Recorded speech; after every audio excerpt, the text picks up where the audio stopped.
Good morning, everyone. I don't know what I'm going to say after I heard Nancy and all the applause, so I'm in trouble, really. My feeling is that she stole most of my lines, but I will try. Good morning to all of you.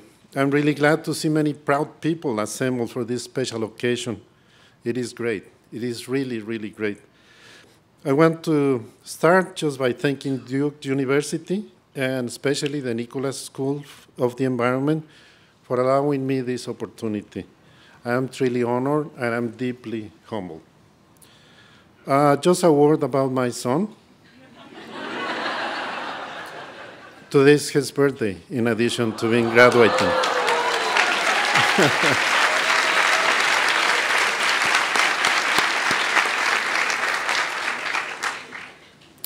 I am glad life has allowed me to be here with him today. Okay, I would like to talk to you about some things that I deem important, and for that I will draw on my experience, because I believe that there is nothing else that we really possess but experience and knowledge. That's all we have, experience and knowledge. And the message I want to convey this morning to you is the value of generating and communicating sound science. And science is alive, as we just heard from Nancy. Sound science, and also the value of education on the management and conservation of our natural resources. Education in its pure form is just the transmission of knowledge and experience. That's all there is to it. We learn. We learn all the time. We learn from other people. So this coupled with the use of science advice, strong science and advice, with a sense of determination, passion, honesty, and clarity objectives is what makes us strong. And this is what makes this professional field worthwhile. And as I see this, until now, this set of things called education has been your choice. But as of today, this also becomes your responsibility. The judicious and skillful use of your environmental education is a responsibility that cannot and should not be taken lightly. Let me tell you what I do for a living to begin. It will give you a sense of what it entails to be involved in the management process of natural resources. In my case, that is fisheries management, fisheries research, and fisheries policy. I have to oversee 17 research centers in Mexico, in both coasts, about 700 people, most of them scientists working in fisheries and aquaculture, and they produce about 2,000, a little less than 2,000 technical opinions or advice per year for both fisheries and aquaculture. That input is used to manage fisheries and aquaculture in Mexico. This advice is legally binding for the administration. I see everything from my desk, from fresh water, little fish, to vaquita, to snapper, to illegal trade of sea cucumber or totuaba. I can see everything from there. It's sometimes overwhelming, but it's there on my desk all the time. I have to see it. I have to do something about it. The thing here, the key issue is how to convey this science to the policymakers with enough strength and political muscle. We need to have this force. How to do that to be effective and decisive. I will illustrate the process with a couple of examples, and I ask you to examine these examples with an open mind and objectivity. Because what I do and what you will do, and you are already doing, impacts the environment, but also the people living on it and off it. First, a case that I consider a big success story is the tuna dolphin issue. I was involved with this for about 18 years, working for the Tuna Commission in La Jolla. And this is an example that involves both Mexico and the US, an embargo, but it also involves the power of labeling and the role of NGOs, consumers, and international research agencies, among many other actors. You probably are familiar with the fact that certain ways of fishing for tuna, for yellowfin tuna, involve catching dolphins. And decades ago, dolphin mortality, as a result, was massive in the Eastern Pacific. This way of fishing was practiced by many fleets, the US and Mexico among them, but most of Latin America, also France and Spain. How was this conservation problem approached and solved? How to keep fishing for tuna while not getting dolphins killed in the process? What happened was a series of things, and we're fortunate, I think. First, and key in the process, there was a technological development that was available to fish, a modification of the purseine net and the maneuver, the way in which you get the fish. This procedure, coupled with strict training and certification of fishermen, allow catching the dolphins and the tuna together and then letting the dolphins go while keeping the fish. This technological development was adopted and embraced by a strong international fisheries management agency, a well-respected, non-partisan, scientific-driven agency, the Tuna Commission. Member countries of this commission follow this scientific advice. For the most part, the governments did that, and they brought along with them support from the industry, and eventually also the backing of most NGOs supporting an arrangement with low mortality of dolphins. This set of things allow for international binding arrangements that kept on the fleets operating while allowing the dolphin populations to grow and recover. So what is the end outcome on this issue? And I'm just, summarizing things that happened over 25 or 30 years. The outcome is, for the most part, it is positive. The US lost its tuna fleet in the Eastern Pacific, but it sent it to the Western Pacific, and it keeps producing high volumes of canned tuna for the US consumption. Mexico became a power player, while most dolphin populations are in very good shape, and yellowfin tuna is around the maximum sustainable yield. So both objectives were achieved. And what is more important in the case of poor countries like we have in Latin America, there are cans of tuna everywhere in Mexico and Latin America, everywhere. Even in the poorer areas, in the high mountains, people can afford a can of tuna. That's good, inexpensive protein. That's what I think this is a success story. And many lessons can be drawn from this. I believe that it will eventually become a case history on conservation. But mainly about partnership, strong scientific advice conveyed internationally with political power, appropriate enforcement, overseeing, and the power of consumers and labeling. The key factor here was that the conservation issue became a fisheries interest. Everyone was involved in this. People that wanted to keep dolphins and to keep tuna, fishermen, NGOs, governments, everyone. So all stakeholders eventually agreed on the objectives. The objectives were very clear. The what are we going to do was very clear. This was a key in this success. Now, let me contrast this, compare to another conservation problem involving another marine mammal, the famous vaquita, living in the upper Gulf of California and Mexico. Your very own Andy Reid has been involved with this quite some time.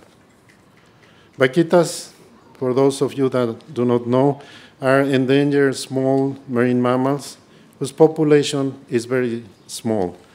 They live only in the upper Gulf of California in Mexico. That's the only place in the world where they live.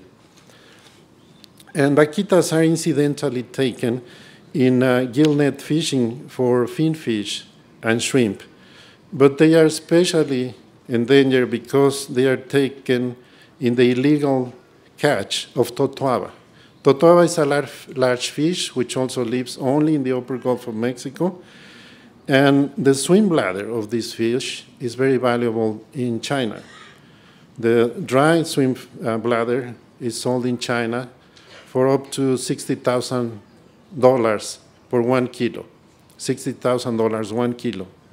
That's one single swim bladder from a big fish. As you can imagine, this price creates a huge incentive for the illegal trade. Mexico has not allowed legally to take any totoabas since 1975, and they're still being sold in China and the Asiatic countries. And very low numbers of vaquitas remain. The question here is how to keep the vaquita population healthy while at the same time allowing the communities in the upper Gulf to continue fishing. This is a very complex problem. The Mexican government has decreed closed areas for conservation. It has implemented fishing bans. The most recent one cost the government more than $60 million for a 2-year ban. We are paying the fishermen not to fish, to see if the vaquita can recover. So no fishing has been taking place in the upper Gulf for 2 years at $60 million cost. And that 2-year ban ends at the end of this month. We have also improved enforcement, but vaquita population nonetheless is at historical low levels, and totoaba trade is at historically high levels. So what to do? How to do it? How to solve this? What can we learn from this case, which is now in a desperate conservation last stand? Comparing this with the tuna case, it is clear that it lacks its main features, and that's where the lesson stands. There are no clarity of objectives, and the Mexican government and NGOs have been working on this problem for also about 20 or 25 years, but there are no clarity of objectives. The what is not clear, and it's not the same for everyone involved. So there are poor stakeholder arrangements, which was a key in the tuna case situation. These poor arrangements produce fierce fisherman opposition. And by fierce, I mean people willing to kill and to burn cars and vessels, patrol vessels. And also polarization towards extreme conservation. People saying, let's just stop fishing altogether. We do not want anything to happen in there but close the whole Gulf. And both extremes, in my opinion, are not good. And in addition, we have a scarce political muscle in the poorly funded scientific advice. This is a chronic problem. No consumer involvement at all, so the power of purchasing or not is not there. And we have also a lack of international support to stop illegal trade, and the inability to enforce current laws, both nationally and internationally. The swim bladders are transported from the upper Gulf to the US, mostly Southern California, and from there they are shipped to China. And everything of this is illegal, from the take to the transportation to the ship to China. So there is no overall agreement among all stakeholders. That's key, and that's a feature, notable feature of this problem. My institution recently has presented fishing systems that will allow fishermen to continue fishing without harming vaquitas. So these are new developments. Fishermen now have the system, several of them, to fish for shrimp and finfish without harming vaquitas. In Pesca, my institution has also completed an assessment of totoaba. I now believe that the totoaba population has recovered, and that perhaps legalizing its trade will be helpful and will be a key factor in solving this problem. The government also has a plan to catch the remaining vaquitas and keep them in a sanctuary, a smaller area of the upper Gulf, where obviously no fishing will be allowed to take place, and we will try to learn to see if we can reproduce them, feed them, because we don't know anything about vaquitas. It's a very difficult animal to study. I certainly hope that this is going to work, but we are very close to the edge in this case, and there is little room to really maneuver. So, key lesson here, all stakeholders must agree on the what. What is important, the big what. What do we want to achieve on this? If it's only one part of them, things most likely will not work. Allow me to go on to a couple more examples. One, very rapidly, is Mexico recently has set a huge biosphere reserve in the Pacific. It's a submarine area, which is 58 million hectares. It's 40 times the size of the Netherlands and Belgium combined, and it protects the whole seafloor from fishing, oil exploration, mining, and stuff like that.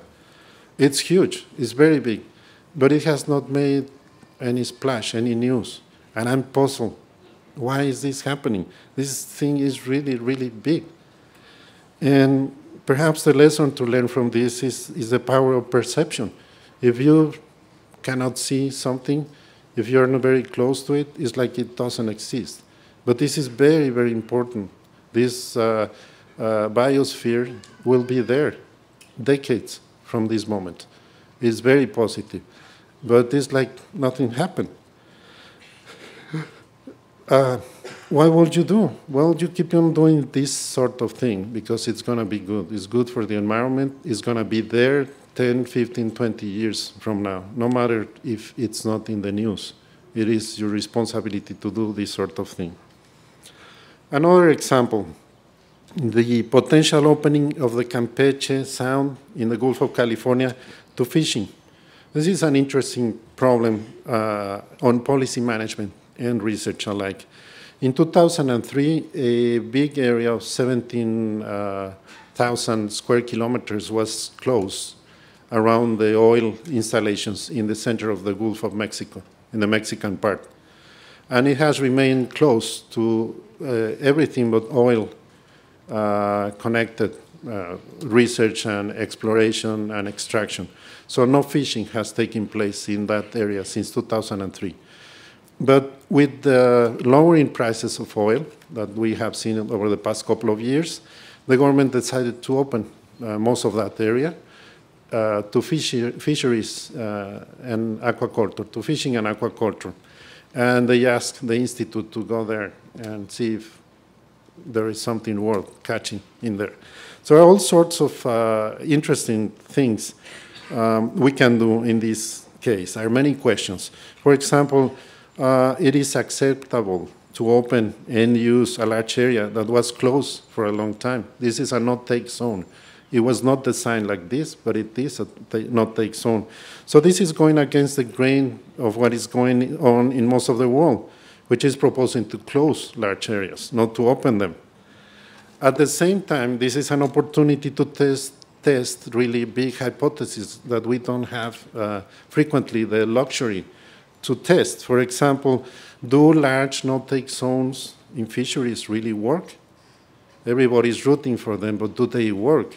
We have not seen an example. We have not been able up to now to test this hypothesis.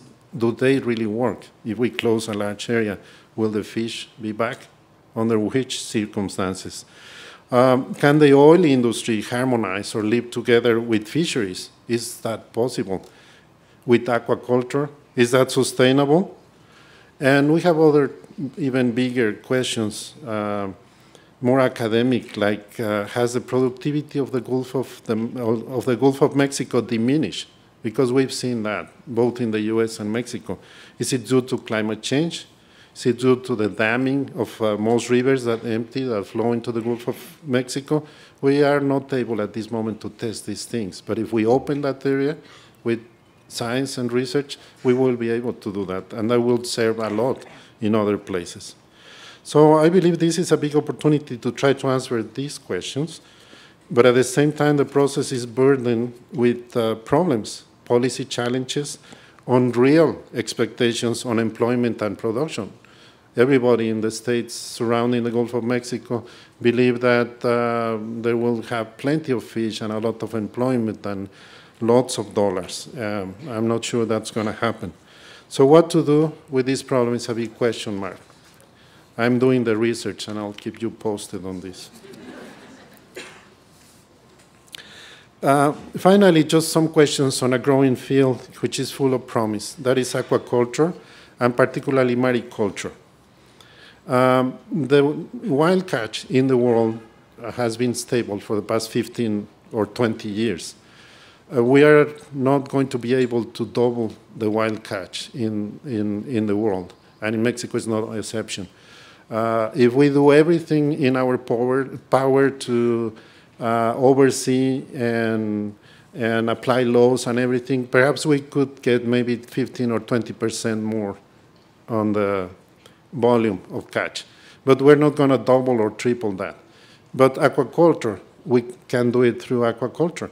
And not freshwater aquaculture, because freshwater aquaculture or inland aquaculture uses fresh water, which is scarce, and it's a competition with agriculture, human use, and other uses. So we must look to the sea for this, and particularly for species like oysters that do not use any fresh water to grow. So it sounds like a dumb thing, but it's very true. If you culture oysters, you do not need any fresh water, and you barely need any oil or anything else that impacts the environment. Really, you do not need even to feed them. You just need to put them in the right place and just wait for them to grow. So it's really a very big opportunity to get protein. And many scientists believe that this is the only way to go. We will not be able to produce enough protein in 2050 for the world. We do not. There is no question about it. No matter what we do with plants and land animals, we will not have enough space and fresh water to get all the protein that the world needs. We are forced to look into the sea. The thing is what to do, how to approach it. And the question here is that this activity is growing fast and for the most part lacks checks and balances and overall control. I'm pushing in Mexico for a policy on this, and my colleagues at the government look at me like, what is this? This is into the future. Why should I tackle this question right now? Well, precisely because it's the future, because we must do things right now to assure this. And this is happening not only in the government. You know, governments, we are lazy almost by definition, but also in academia and conservation. For example, most large NGOs are very vocal in fisheries issues, very vocal, but they are afraid or uninterested in getting involved with this new activity. They just do not pay attention to aquaculture. And research and funding for it is mostly on diets and ways to increase production and genetics, but almost nothing on sustainability, spatial, zoning, GIS, and all of that thing, conservation or policy. So this really big activity is growing all over the world, for the most part without this view of society. And this activity is the one that is going to produce the protein that we will need by 2050. We must do something about it. This is a perception problem again. This is perceived like it is in the distant future. And why it should act now? Let me tell you that you will encounter situations similar to the ones I have described here. Oh, I am very sure that you will in your professional career. They will be difficult, and often they will force you to take demanding decisions with plenty of trade-offs involved. There is no escaping this, because neither science nor scientists, and let alone society, are perfect. Science is often unclear, imprecise, and hard to come by, and expensive also. However, I believe this is the only way to go. Science is the only way to go. You will be far ahead on management and conservation policy in general if you use scientific information always and with a sense of objectivity. As you can see from the examples and what I've said, I believe in sustainability as a mixture of conservation and use. Simply put, sustainability will be the result of rules that we are setting today that will allow us to use and keep resources over a long time. And I mean for today and tomorrow, 50, 100 years from now. My father lived up to 96 years old, so I really have a hope in the future. The question is, what do we need to do now to assure that future? And that now is sitting now in front of me, is you. We need to do things right now to assure that future. I believe that evolution has made us somehow the custodians of the environment. We are responsible for it, for the environment, if not for moral reasons, just because we possess tools that no other species has up to now. Humans, we possess tools that are very powerful. We do have the power to change nature. There is no escaping this reality, and that alone assures our responsibility. And we must realize that evolution no longer has the ability to keep the balance. We are responsible for it. We have to do things. However, we must use living creatures in a variety of ways. So, as you have seen, the questions are many. The overall answer is that policy and management, for me, policy and management must always be grounded on science, always. Science and its effective communication are indispensable for sustainability. Despite of the difficult present political times, which include a spike on intolerance, loss of flexibility and diversity, and a perplexing alternative view on facts, they also include lack of support, hopefully not too much, but I think lack of support for research and science in general is in the works. Well, despite all of this, let me tell you, science better be prepared, because no amount of decrees or executive orders are going to change the reality of climate change, or the dangers of oil exploration, or the disruption of migration patterns because of a wall of endangered animals that are shared by both countries. We are indeed responsible for the environment in more ways than we can imagine. We just have to remember, especially in these difficult times, that the quality of science and of its advice is uncompromising. The quality can never be compromised. The breadth and the scope of science can be adjusted according to resources, but the quality depends on what you have in your heart and in your mind, and that can never be compromised. I already talked a little bit about the what and the how, and from the examples, I just want to say a couple of things about this. Sometimes the what, the big word, what, is very difficult to establish. But once we succeed in establishing that, then the how becomes relatively easy. But it's very difficult to establish what do we want, what do the stakeholders or the country or the fisherman, whatever our audience is, wants. This happened to Darwin when he was developing his ideas. He wrote that the most challenging part of everything was to establish what the problem was. Once he did that, then it was a matter of gathering evidence for it, for his famous theory. On the other hand, sometimes the how is extremely hard to identify, and the solutions identified often could be impractical, mutually exclusive, or conflicting. The crucial thing to keep in mind is that you must strive to always have both the what and the how clear and near. This will help you navigate your professional life.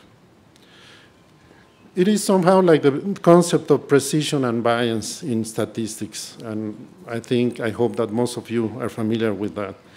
Precision is a matter of the number of times you measure something, while bias depends on your measurement instrument. Imagine you are shooting a target with bow and arrows. If you're a good shooter, most of your arrows will end up around the bullseye. If you have the opportunity to shoot a lot, you have lots of arrows, then you have a cloud of arrows, hopefully around the center. The tighter the cloud, the better shooter you are. This is precision. However, if your bow or your arrows are not well calibrated, your cloud of arrows will be off-center. The target will be here, your cloud will be over here. It could be this cloud sparse or packed, tightly packed, but it will be off-center. This is bias. No matter how many arrows you shoot, you will get an off-center cloud. So you could end up being very precise because you try hard, very hard, and shoot many arrows, but bias, always off-center, because your aim is wrong. See what I'm getting at? I know people that try just a little, but are always on target. It is a shame for them not to try harder, wasting their talent. I also know people that try very hard, extremely hard, but are always biased. They have the wrong aim. It is a shame for them to waste all of their energy in negative results that are most of the time unsuccessful. These are frustrated people. Clearly, neither situation is good. One must always try to get a tight pack of arrows around the bullseye. The trick is to always know where the target is. You must strive to always find out where the target is. What do you want to do? Where are you trying to shoot at? And once you do that, then you must administer your resources so that you have success, hitting more often than not the target. In this way, to achieve the balance, you must know where the target is, what your resources are, and especially how to keep your aim straight, unbiased, or you must learn to compensate for it. Keep in mind this analogy. I do that all the time in my life, and it helps a lot.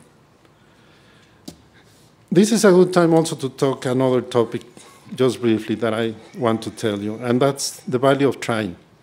I ask myself frequently, is there a value on trying, or is it better to always achieve perfection? We have been taught to always be competitive, or have we been trained to always try to be perfect? This relentless search for perfection troubles me, because we are humans, and rarely we can achieve this. Is there a value on trying? I'm not by any means advocating mediocrity, but to advocate perfection without checks and balances, we must be more humble and find value in the pursuit of perfection rather than in perfection itself. It's like sports. I like sports a lot. Those of you that like baseball know that the best hitters have an average of 300, around 300. A 330 hitter average is exceptional. This means that the best Major League Baseball players connect a hit 1/3 of the time. So this means that they miss a lot. They miss about 2/3 of the time. They do not connect a hit more than 6 out of 10 times when they step to the plate. And they are the best athletes that the world produces. A hitter connecting all the time will certainly make baseball boring, very boring. A pitcher throwing every time a perfect game will make the game unbearable. It will be unsufferable. Both skillful players neutralize each other. And in this process, they produce magic, the beauty of sports. Imperfection is part of life, and there is a lot of value in the trying. So if you try hard in a persistent manner, with enthusiasm and honesty, always with determination, while at the same time not being too tough on yourself if you don't hit the center. And if you always know where the target is and the arrows you create and shoot are unbiased, you will have a professional life, very good professional life, and I'm sure a good life overall. It sounds easy, no? Well, these words, determination, honesty, enthusiasm, are simple advice. The what, the how, precision, bias, analogy, the trying, is simple advice. But as the great Stephen Hawking wrote, simplicity is a matter of taste. Your education, I'm sure, has given you already these features. Now it's up to you to hone these skills to achieve a sound professional career. Your education has also given you a way to approach things by creating and using science and information. This is a terrific combination. Never stop believing in the value of knowledge and in the powerful generation and transmission of knowledge that is education. This alone should guide our decisions about the environment. So keep on going and enjoy your life, especially your professional life. I know that it will be difficult at times. I have to tell you, it's hard to get a job. You probably already know that. And it's hard to make a living out of it. But as I said, you know this already. The reason you have selected this kind of life is because it is worth it. There is plenty of work on it. There is plenty of work on the life you have chosen. I did that selection a long time ago, and I'm very happy about it. It has worked to perfection for me. It has served as an engine, and it has worked for many of my colleagues here and all over the world. And I am certain that this will also work for you. But now it's up to you to create new, better, more efficient ways to approach these problems, in particular, the environmental problems. You have that power now on yourself. Graduating students of the Nicholas School of the Environment, congratulations. Thank you.